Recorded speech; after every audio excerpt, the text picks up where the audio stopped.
Initially, we will summarize the primary characteristics that define the LDC community. We will then discuss fundamental issues surrounding several nations of minimal development and conclude with a brief summary of each country's adaptive strategies and their proposed solutions to climate change. Climate change is regarded as the most substantial environmental issue of the 21st century and potentially of all recorded history. It is undeniable that industrialized nations are culpable for this global threat. Regardless, rising sea level, deforestation, and increased natural disaster risk will impact all Earth's inhabitants.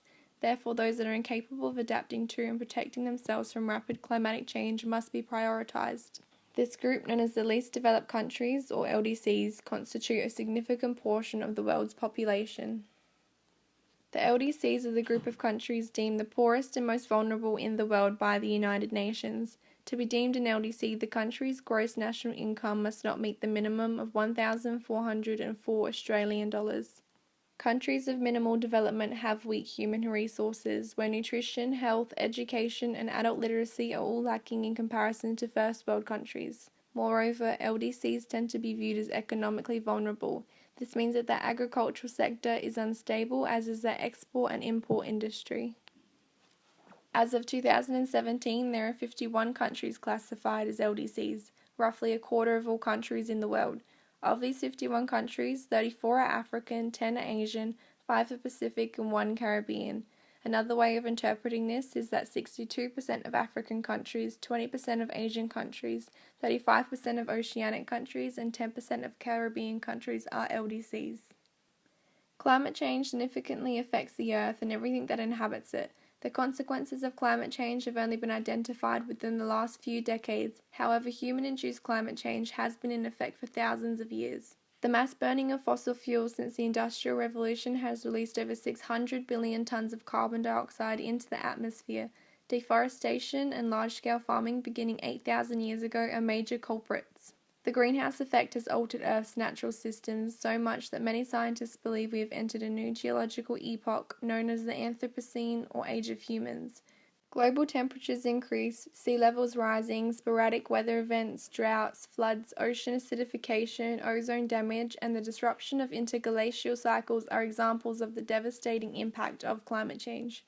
Earth is set to warm between 1.4 to 4.8 degrees Celsius by 2100, with the 2-degree warming being classed as dangerous by climate scientists. 98% of scientists around the world agree that climate change is happening, and without global efforts to mitigate and adapt to climate change, disastrous consequences lay ahead for future generations and the health of our planet. For the sake of this assignment, we've chosen 3 key LDC countries: Ethiopia, Haiti, and Nepal. These countries are figureheads for the LDC community. Ethiopia is one of the poorest countries in the world. Around 85% of Ethiopia's population depends on agriculture for sustainable life. Hence, Ethiopia is severely impacted by rapid climate change. Ethiopia is located on the east side of Africa and shares borders with 5 countries: Kenya, Sudan, Djibouti, Somalia, and Eritrea, with a population of 93,815,992. On behalf of the LDCs, Jibru Jimba Endalu stated that climate change is costing lives and livelihoods, particularly in poor and vulnerable countries, so there is a need for urgent action by all countries. The LDC group will continue to push for fair and ambitious action by all. Thus, Ethiopia as a LDC supports countries that seek to prevent climate change and who are part of the solution, not the problem. The countries that Mr. Endalu was speaking on behalf of are 48 countries, including many African, Middle Eastern, Asian, and Pacific nations. Since climate change is global, concerns about its impact on agriculture in developing countries have been increasing.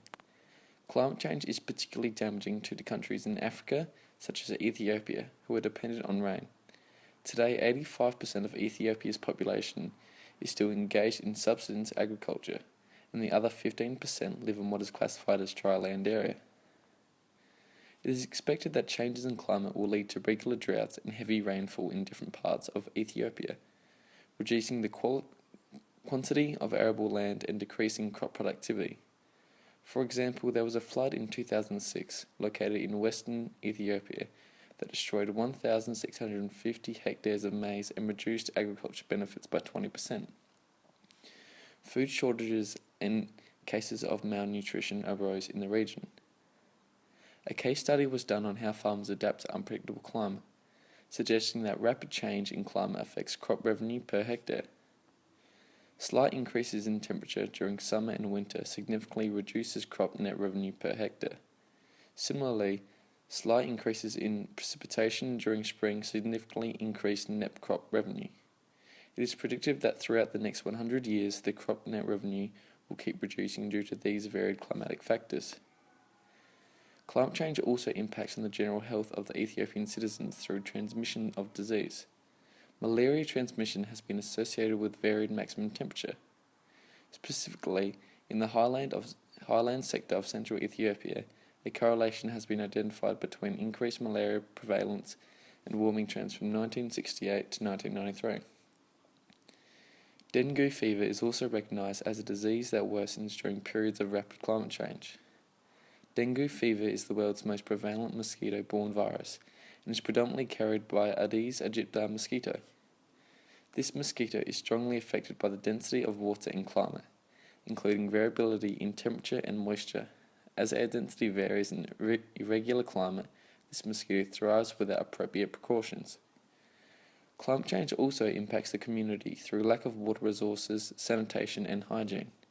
This predominantly affects the communities who live in rural areas. Water shortages can force the communities to rely on unsafe sources, increasing exposure to waterborne disease.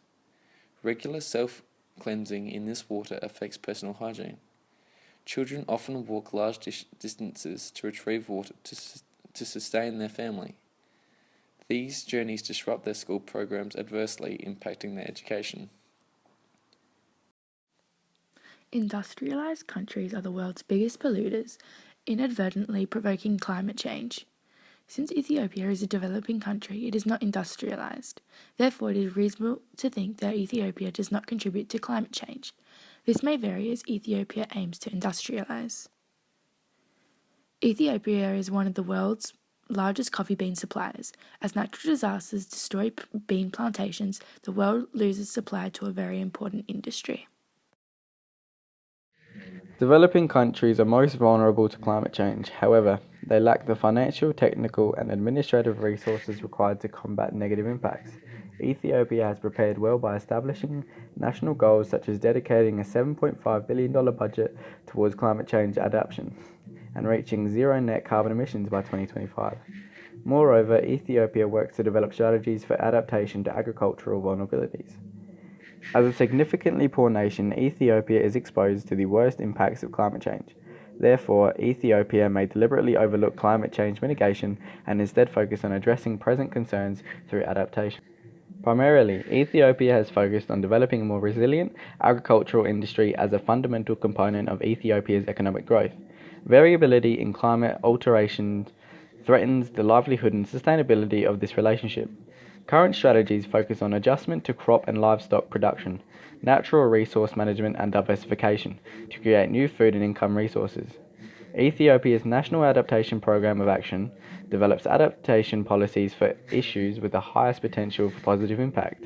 International stakeholders also assist in the development of Ethiopia's climate change adaptation strategies through organizations. For example, the CIMMYT works to support Ethiopia's agricultural and food security and develops crop management practices for long-term sustainability. The effectiveness of policymakers and government action to implement highly beneficial climate change adaptation tactics in Ethiopia is challenged by the complexity of decision-making as it is influenced by a variety of important components. Sensitivity analysis is important to fully understanding the value of even small changes that accelerate negative climate change impact. The adaptive capacity considers the multiple scales of adaptation. Furthermore, it focuses on short-term adaptation to climate change without considering possible maladaptations experienced in the long term. Economic analysis is also important in Ethiopia to address poverty, as well as climate change risks. With so many components to consider, even the most thorough strategies are confronted by adversity. Ethiopia is also limited by the lack of finance and technology. For example, they can only afford $440 million per year on the effects of climate change, which is well under their set budget. Currently, there isn't enough information available to be able to effectively analyse the vulnerabilities and determine sustainable adaptation practices. As the agricultural sector is more at risk and presents the highest potential for implementing successful adaptation strategies, it places great importance on the smallholder farms to adapt. Future solutions for farming in Ethiopia require greater land access, funding, and information. More accurate information can be found if researchers begin to acknowledge long-term changes rather than relying on recent climate trends when developing agricultural practice. Furthermore, research and understanding of different ecosystems and natural resource management will produce more effective solutions. This includes expanding crop cultivation and pastoral areas for farming opportunities and using rangelands as carbon sinks, which would be equally as beneficial as reducing poverty by diversification of local resources. The main factors preventing Ethiopia combating climate change effectively are economic and political in nature. Ethiopia lacks the resources necessary to fight against climate change as effectively as a first world country. Every LDC has a GNI per capita of less than $1,406. Therefore, Ethiopia is economically vulnerable regarding the import and export of goods and possesses the low quality of life on the planet when considering health, education, and literacy. The main factor restricting Ethiopia's response is the financial demands they are unable to meet due to their weak economies and poverty-stricken communities. To implement an effective plan that promotes transition to a low-emission society, costs are in excess of 100 trillion USD. The primary factors restricting Ethiopia's response to climate change are both economic and political. Haiti is located in the Caribbean and is the 149th largest nation in the world. Despite this, it is considered to be one of the most vulnerable countries to climate change as a result of the significant environmental degradation caused by the overexploitation of forest resources, soils, water, quarries, and coastal waters. Poor socio-economic conditions can lead to extreme climate change vulnerability. While being prone to the world's most harsh environmental stresses, Haiti has experienced a declining GDP since 1982 and serious political turmoil in the past few decades. In turn, this leads to increased climate change exposure as Haiti does not have the capacity to manage these substantial concerns. The degradation of the country's resources reduces its ability to survive extreme weather events as well as environmental changes such as reduced water resources, increased soil erosion, coastal erosion, and ecosystem degradation. Other factors such as high population densities, fragile ecosystems, and limited institutional capacity result in the serious challenges in developing a changing climate. The following video demonstrates the direct impact of climate change on families and citizens. In Haiti, storms force a woman to flee her shanty home.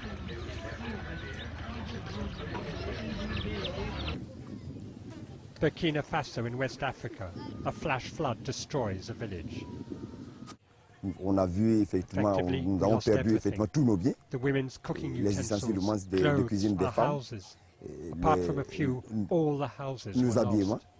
toutes les maisons sont parties.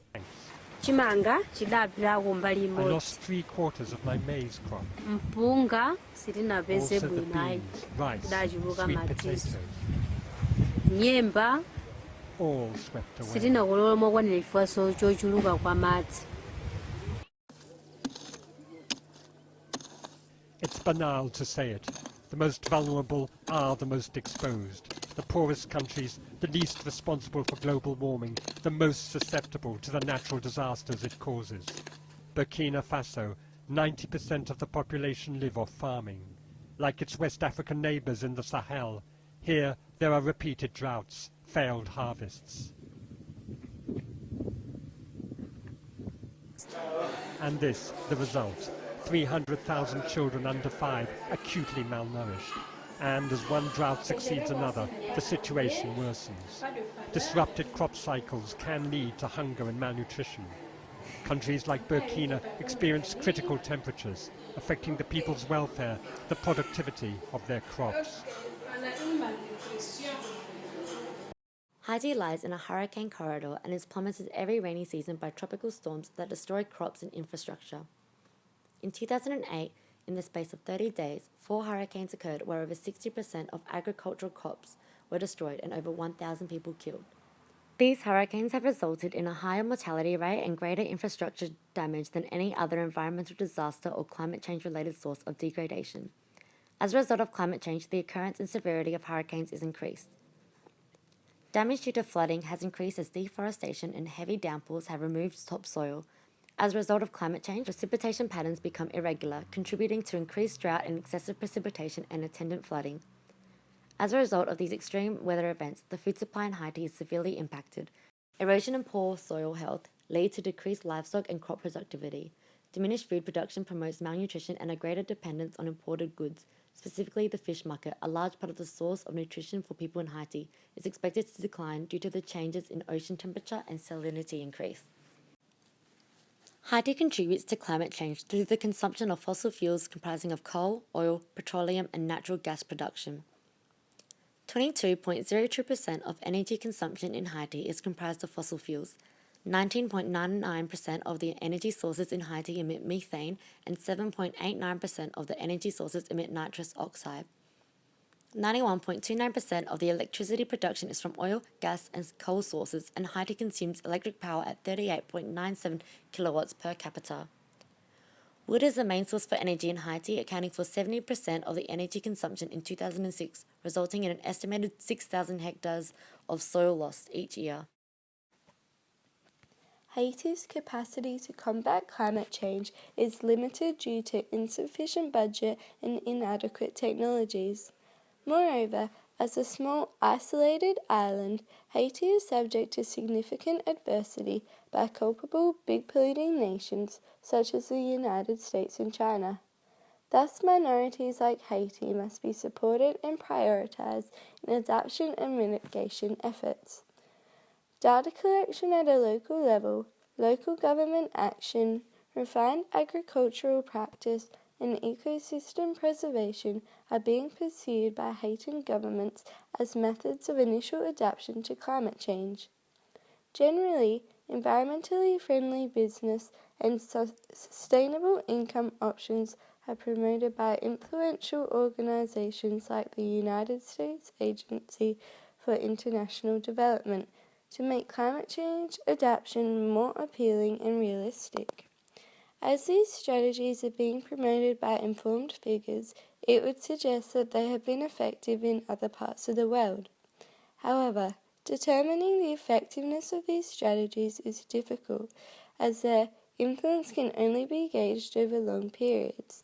In the long term, the effectiveness of these suggested strategies depends on Haiti's capacity to alter their behavior.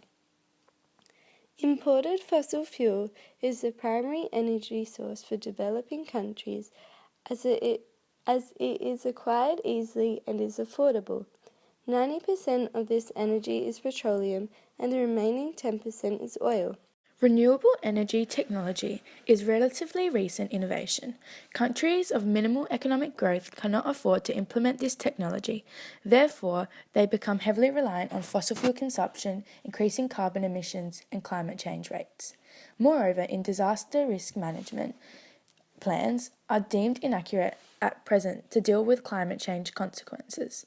For example, inadequate data has been collected on hurricane-vulnerable low-lying coastal zones, and so when natural disaster occurs, control of the situation may be overlooked. Primarily, Haiti's response is limited to the growth of their economy and quality of policies designed to manage climatic impacts. Nepal, located in South Asia, is geographically one of the smallest countries in the world and holds a population of 26.4 million. Due to the country's high level of poverty and hunger, Nepal is seen as a country of minimal development, facing an enormous amount of challenges, including poverty, eradication, and socio-economic development. Nepal must prioritise mitigation of their ecological footprint. However, the national leaders see this as an opportunity to reduce their total emissions, increase economic growth rates simultaneously. Nepal contributes to 0.05% of the world's total greenhouse gas emissions.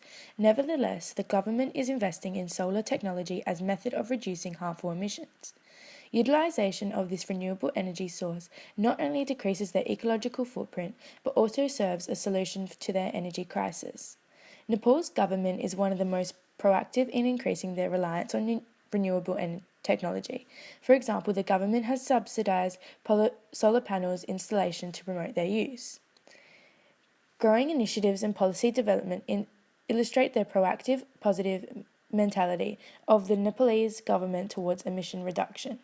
Due to a large portion of the nation living in poverty, Nepal is exposed and vulnerable to any changes in climate. However, the investment in solar energy is seen as a possible solution to this, as not only is it limiting global emissions, but is reducing the cost of electricity in the country as well, improving the economy and the overall standard of living. The consequences of climate change have had extreme effects on Nepal. Nepal's agricultural sector is subject to greatest consequence. As their economy is largely based on this sector, they will face hard economic times leading to the degradation of households and increased poverty. Water regulations have been tightened due to the steadily increasing amounts of precipitation from global warming seen in basins across the Milamiki water supply project. In the future, this will become more of an issue, leading to the challenge of increased water scarcity.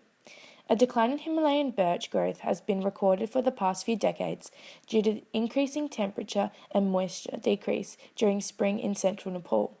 The effects of climate change have and will continue to disrupt the growth of vegetation and general biodiversity.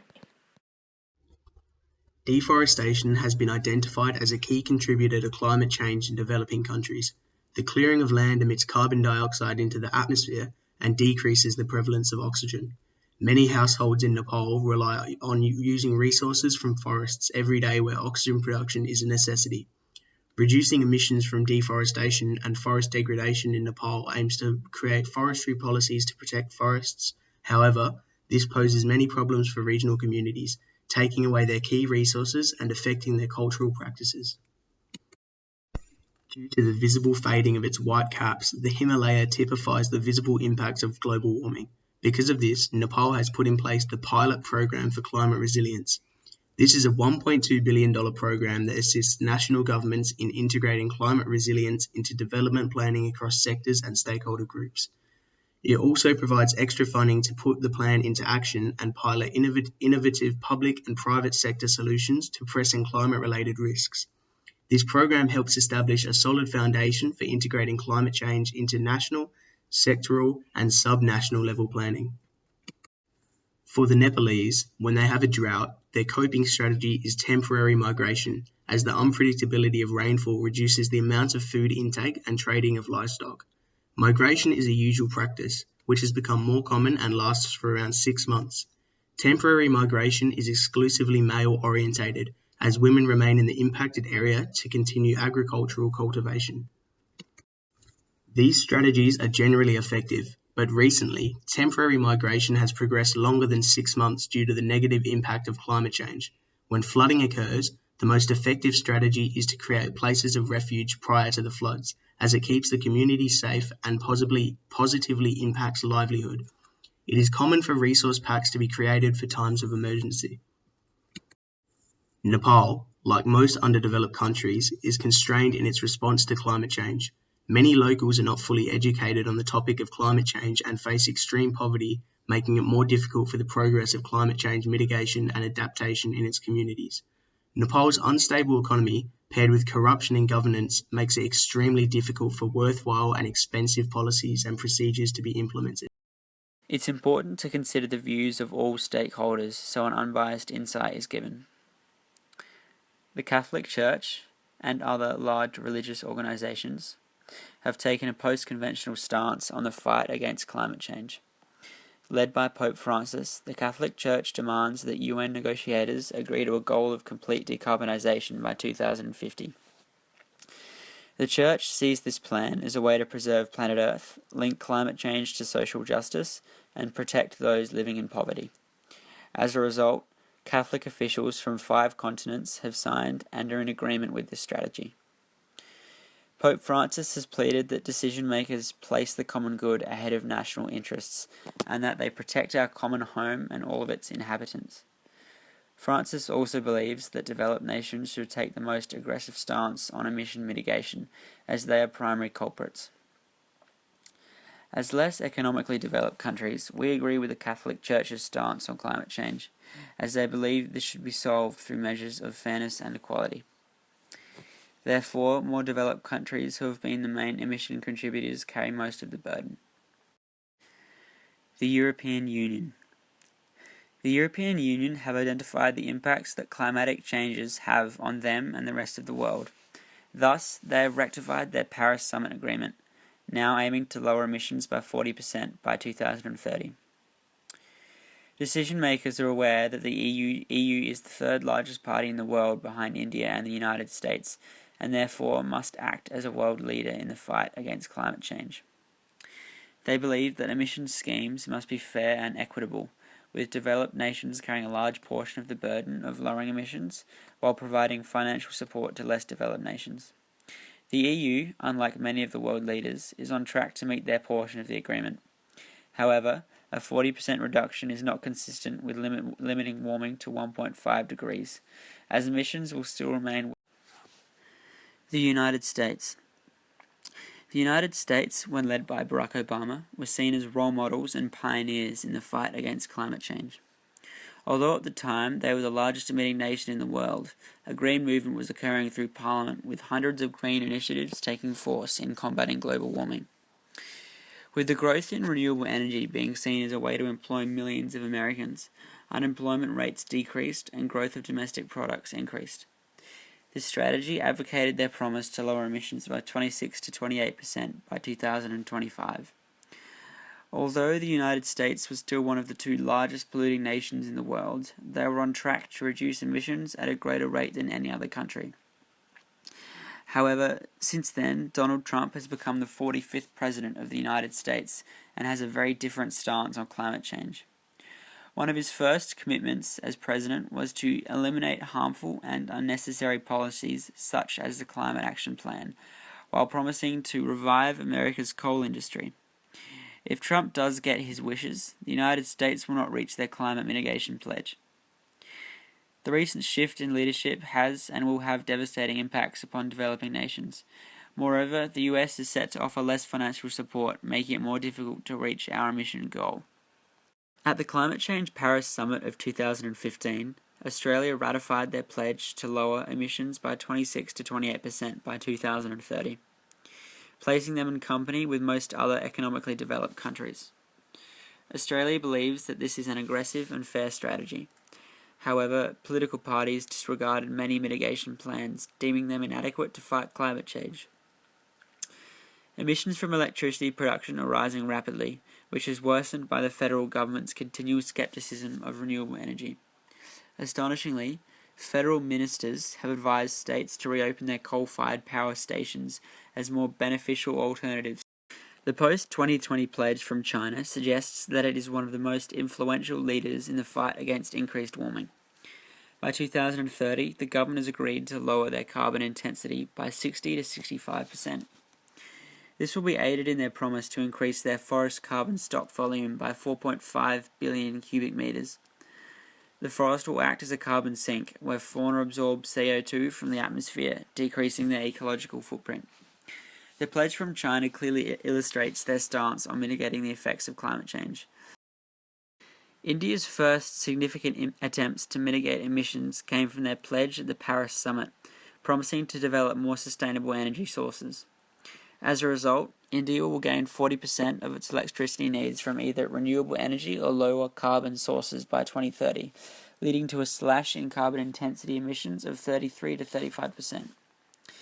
This was a significant improvement on how India viewed climate change a decade earlier, and although carbon emissions are expected to still increase by 200% by 2030 due to its growing population, any plan to lower emissions is imperative in the fight against climate change. As developing nations with far poorer economies, India and Ethiopia require support in any way to reduce emissions. Therefore, we stand by India when seeking financial support, as we are more vulnerable to the effects of changing climate. Businesses and industries, as non-government organizations, alter their operations due to changes in their general environment. As time progresses, more and more of the population are caring for the natural environment and taking greater consideration in how their actions may influence their ecological footprint. This has led to a shift in customers choosing products and businesses that are green over those that are not. As a result, in order to obtain new customers, corporations are promoting themselves as eco-friendly and environmentally beneficial. Wanting to be seen as a green organization and actually being green are two different things, however, with some businesses opting for the former. This recent advancement has altered how businesses view the environment. However, in many instances, these developments are designed to increase profit. As pre-industrialized societies, LDCs are most vulnerable to variation in climate. However, their efforts to cope are primarily based on adaptation as immediate impacts must be addressed and mitigation unaffordable. Adaptation strategies advocate the prosperity of agricultural industry as the LDC's primary income source. Crop production management, natural resource management, and diversification enhancement are current methods. The role of local government has increased in importance as a solution, where government officials are obliged to educate minorities on disaster risk management. Migration to regions where climate is more predictable has been an important adaptive strategy for those living in significantly varied climates. Although adaptive strategies are in place for LDCs to manage the short-term consequences of rapid climatic change, developed nations are obliged to account for the long-term impacts as they are predominantly culpable.